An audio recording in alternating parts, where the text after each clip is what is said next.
चूला देवी। देखिए, देवराज ब्राह्मण चोरी करने के बाद भी भगवान शंकर के धाम गया है। उसका एक कारण था कि देवराज ब्राह्मण की माता एक लोटा जल शिव को समर्पित करती थी। कितना जल? जम के बोलिए जरा। एक लोटा। और आप सबको कहूंगा, शिव मंदिर में प्रतिदिन एक लोटा पानी, एक लोटा जल अवश्य अवश्य चढ़ाना।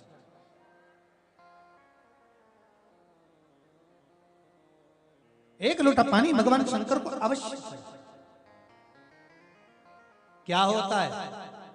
3 दोष समाप्त होते हैं एक लोटा पानी शिव जी को चढ़ाने से। 3 दोष। पहला पितृदोष, दूसरा वास्तु दोष और तीसरा कालसर्प दोष। जब हम घर में से जल लेकर जाते हैं तो हमारे घर का पानी जब जाता है तो घर का जो वास्तु केंद्र होता है वो रसोई घर होता है। रसोई घर में से जल ले जाकर शिव जी को चढ़ाते हैं तो उससे वास्तु दोष समाप्त होता है। दूसरे नंबर पर है पितृदोष। घर का जो मटका होता है, परिंडा होता है, हंडा होता है, वो पितरों का स्थान होता है।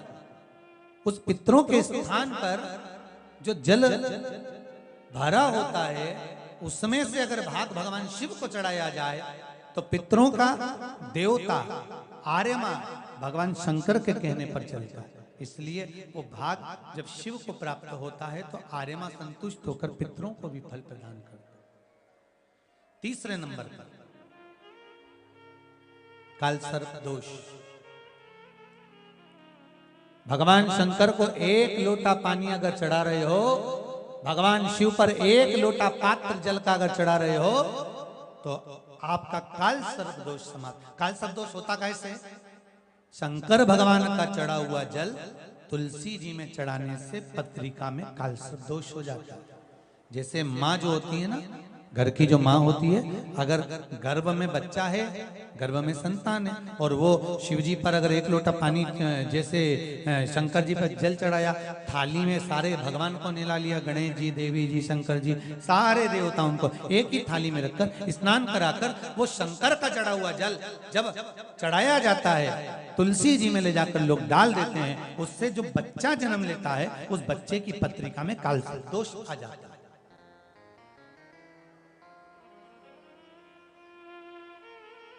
इसलिए शिव महापुराण की कथा कहती है सारे देवताओं को भले एक ही थाली में स्नान करा लो, एक ही पात्र में स्नान करा लो, पर देवाधिदेव महादेव को एक छोटे से पात्र में अलग से स्नान करा लेना चाहिए, अलग से।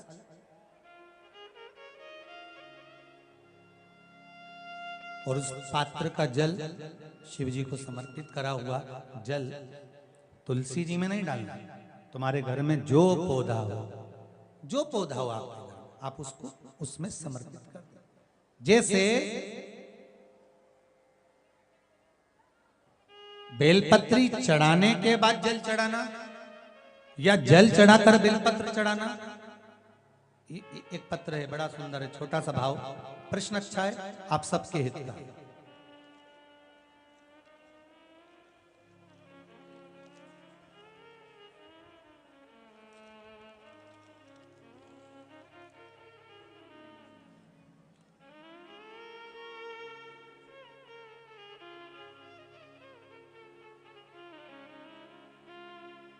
अरुणा जी अग्रवाल जयपुर, झरना जी अग्रवाल जयपुर राजस्थान से इन्होंने प्रश्न किया है, गुरुदेव दूध, कच्चा दूध केवल शिवलिंग पे चढ़ाना चाहिए या पूरे शिव परिवार पे चढ़ाना चाहिए? प्रश्न अच्छा है। और शिव महापुराण की कथा रुद्राक्ष उत्सव चल रहा है तो आप उसको समझें। दूध केवल शिवलिंग पे चढ़ाना चाहिए या जो शिवलिंग के आसपास में सभी परिवार विराजमान होता है उस पे भी चढ़ाना चाहिए? अगर लिंग पुराण आप उठाकर देखेंगे तो लिंग पुराण में एक बड़ा सुंदर संवाद आता है जिसमें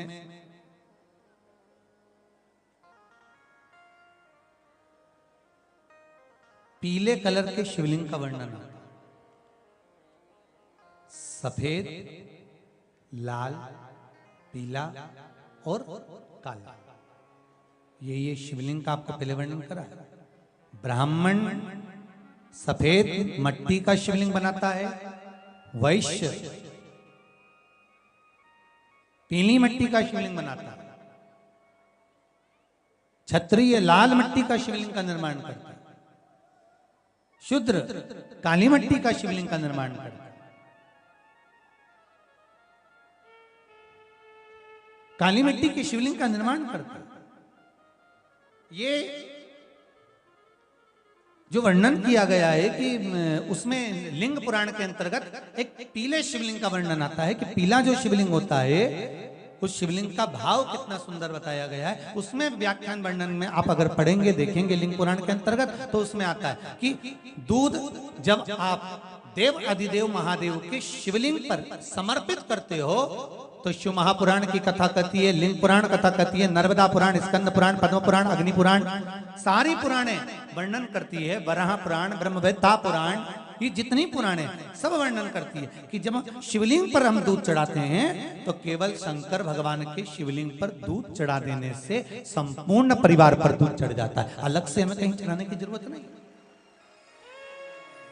अलग से हमें कहीं दूध ले जाकर चढ़ाने की जरूरत नहीं कि हमें गणेश जी को अलग से चढ़ाना पड़ेगा, देवी जी को अलग से चढ़ाना पड़ेगा, कार्तिकेय जी को अलग से चढ़ाना पड़ेगा या नंदी को अलग से चढ़ाना पड़ेगा। तो जो प्रश्न करा है धन्ना जी अग्रवाल जी ने, जयपुर राजस्थान से हैं, सुंदर प्रश्न करा है। और ये आपको ज्ञात होना चाहिए कि शंकर भगवान पर चढ़ाया गया थोड़ा सा भी दूध जल जो हम भगवान शिव को समर्पित कर रहे हैं वो केवल शिव के लिए नहीं रहता, केवल भगवान शंकर के लिए नहीं है, वो स्वयं 33 कोटि देवताओं को समर्पित हो जाता है, स्वयं 33 कोटि देवताओं को।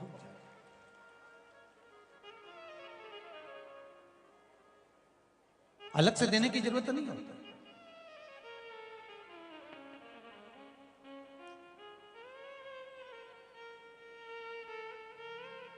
महाराज एक लोटा पानी, बेलपत्री आप शिवलिंग पर पहले चढ़ा रहे हैं, उसके बाद जल चढ़ा रहे हैं। दूसरा, जल चढ़ाने के बाद बेलपत्र चढ़ा रहे हैं। ये दो अलग अलग क्रम है शंकर भगवान के पूजन के। आप समझ लीजिएगा जरा, ये प्रसंग कभी नहीं आया, आज आया है तो उसको समझ लीजिए।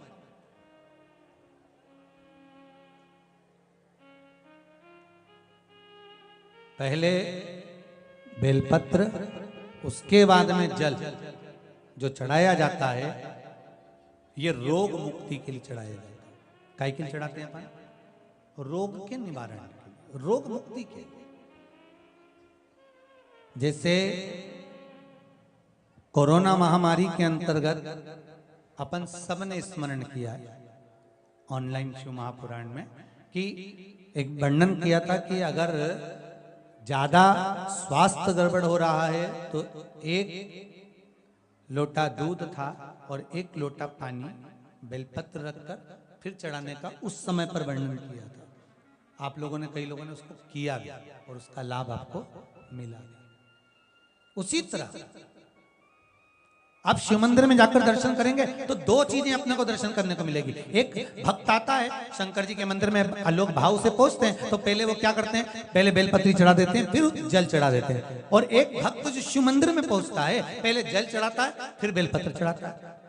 दोनों का अलग अलग क्रम है, दोनों का अलग अलग भाव वर्णन है। पहला, अगर बेलपत्र चढ़ाया है और उसके बाद अगर शंकर भगवान पे जल चढ़ा रहे हो तो ये रोग मुक्ति के लिए होता है। जैसे बड़े रोग किसी को हो जाए, रोग किसी को घेर ले तो वो बेलपत्री चढ़ाने के बाद फिर जल चढ़ाएगा तो उसको रोग थम जाएगा और फिर वो रोग आगे नहीं बढ़ेगा, आगे नहीं बढ़ेगा।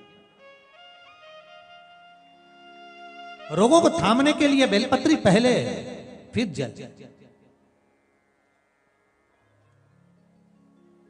और जब कुछ कार्य के लिए आप, सिद्धता के लिए आप, अच्छे कार्य के लिए आप, मन की प्रसन्नता के लिए, आनंदता के लिए आप शिव आराधना कर रहे हो, आप शंकर की आराधना कर रहे हो, तो आप जल चढ़ाकर फिर बेलपत्री चढ़ाए, उसका लाभ आनंद में। आपने जल चढ़ाया, उसके बाद बेलपत्र चढ़ाया।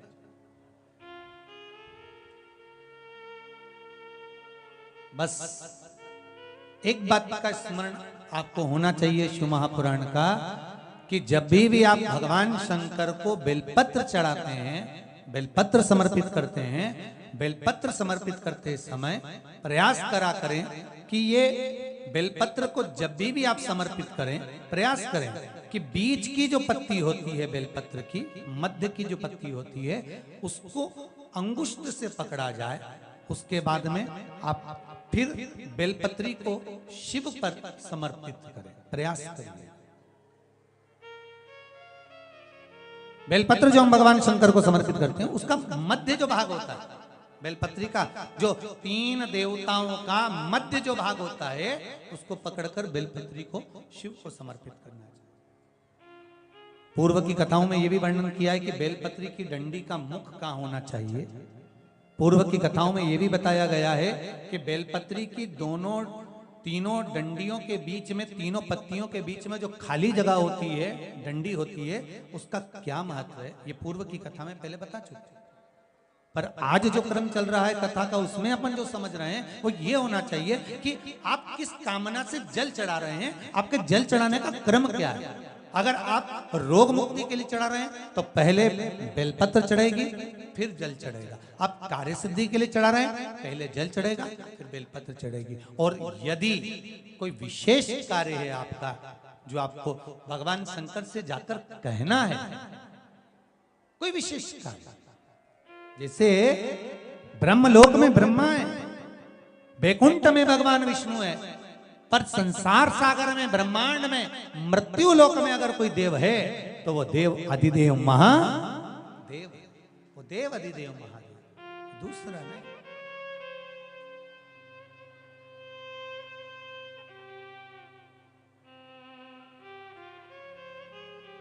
कोई दूसरा नहीं है। भगवान दया करना, मैं तेरे भरोसे हूँ। भोलेनाथ दया करना, मैं तेरे भरोसे हूँ।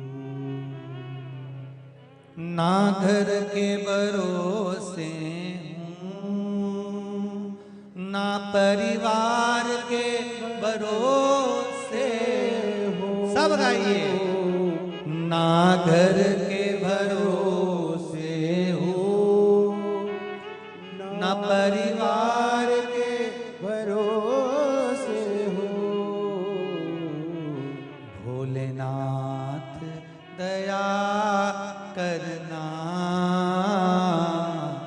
मैं तेरे भरोसे हूँ। भोलेनाथ दया करना, मैं तेरे भरोसे हूँ। जिसको एक भरोसा होता है शंकर का, भगवान का एक भरोसा होता है, दिखता नहीं है, दिखता नहीं है। ना इनके भरोसे हूँ, ना उनके भरोसे हूँ, ना इनके भरोसे हूँ, ना उनके भरोसे हूँ। भोलेनाथ दया करना, मैं तेरे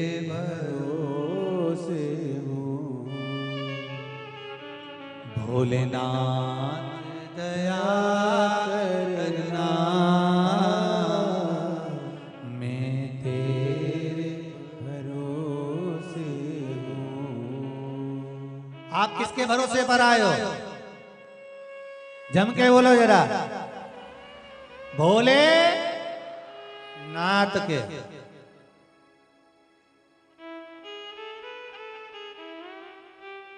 शिव के भरोसे, और जो उसके भरोसे पर रहता है फिर वो साधता है, उसको साधना होता। और देखो रे भाई, शिव साधे भोलेनाथ दया